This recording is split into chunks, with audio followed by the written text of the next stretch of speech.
All right, hello and welcome to Ionic Nomenclature, or how to name ionic compounds. So, uh, one of the first things that we taught you about ionic compounds is that they're a metal and a non-metal.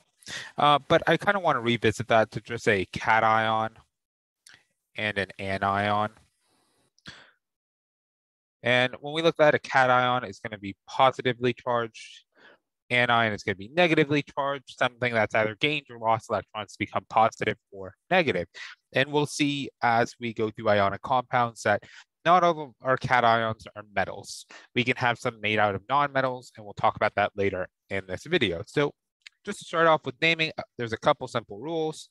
One, we name the cation first. And then second, we replace the end of the anion with the suffix "ide." Now, this only applies to single elements. So this is only going to be to we'll just do this, do with single elements. And that clarification will become more pronounced later. So if we look at one of the most common ionic compounds in our life, we have NaCl, which is where Na has a +1 charge, Cl will have a -1 charge, and when we put them together, it just becomes NaCl. And so the way we name that is just the cation first. So we're going to start with sodium, and then the anion second. And so I can think about it as chlorine, except we have to replace this back half with "ide." So this actually becomes sodium chloride. You'll notice that we have no prefixes. So if you want to know how many of each there is, you kind of just have to balance it so that the overall charge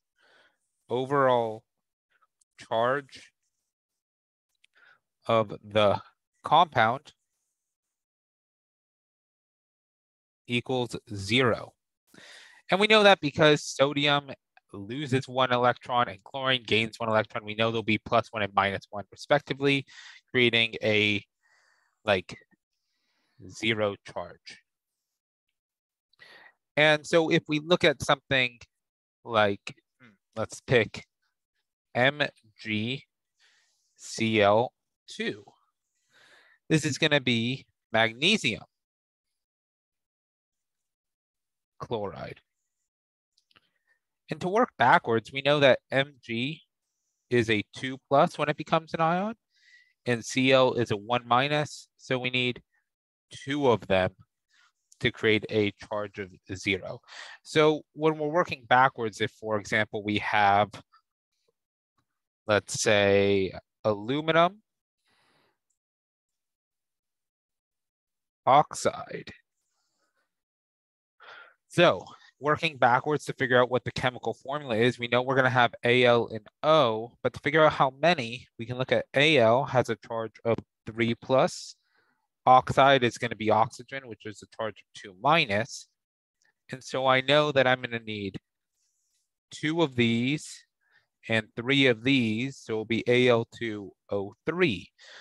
You might actually remember back to our crisscross method where we just take whatever it is in one and bring it to the other, and the 2 goes over here. So we get Al2O3 regardless. So that's kind of all there is to naming basic ionic compounds. Things get a little tricky when we talk about this next subject, which is transition metals.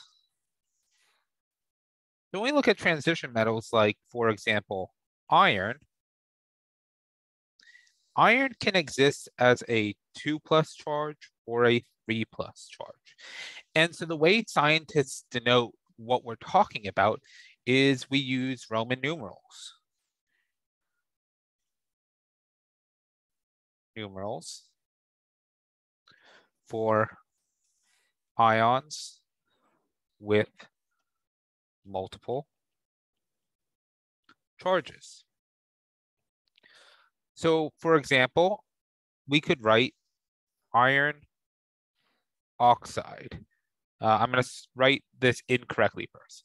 Iron oxide is Fe and O. But the problem is, if we have Fe and we're talking about the 2+ form with the 2- oxygen, this is just FeO, and the chemical formula is done. However, I go ahead and copy this.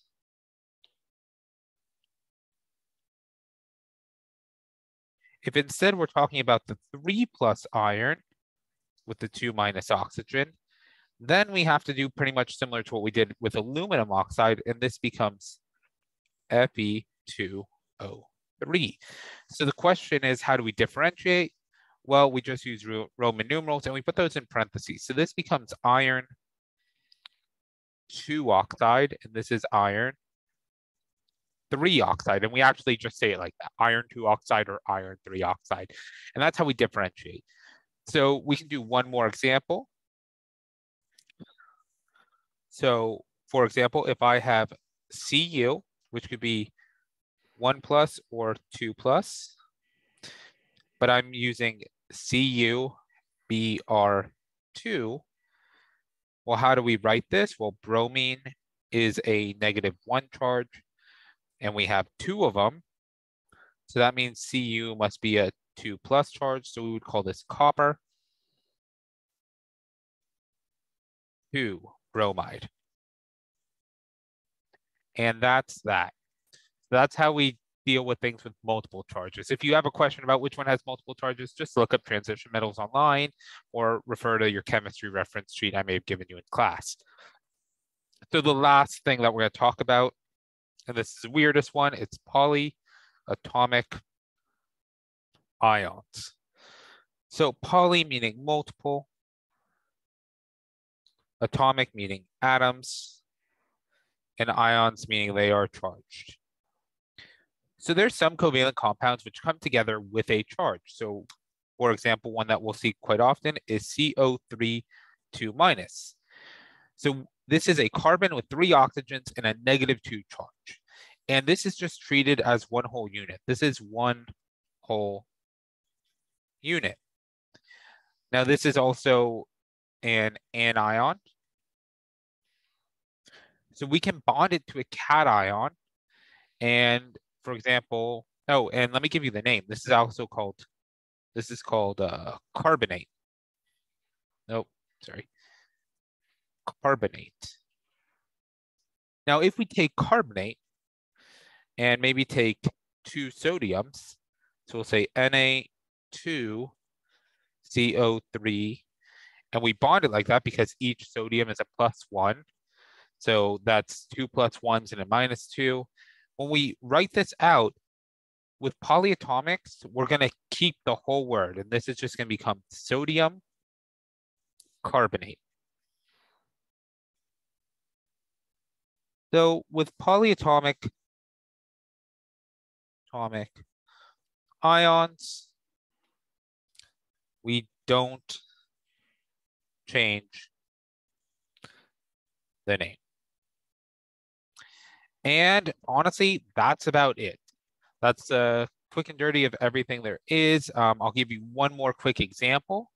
Let's look at ammonium, NH4+. This is called ammonium. And so if we, here's a good one. If we talk about ammonium oxide, now you'll notice that oxygen again has a 2- charge and ammonium has a 1+ charge. So we need 2 of them. How do we write multiple polyatomics? Well, we just use parentheses. So this becomes NH4. And we use parentheses to define it as one whole unit, 2O. And that's ammonium oxide.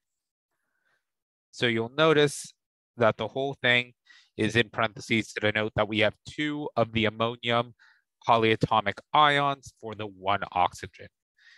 And yeah, have a great night, and hopefully this helps.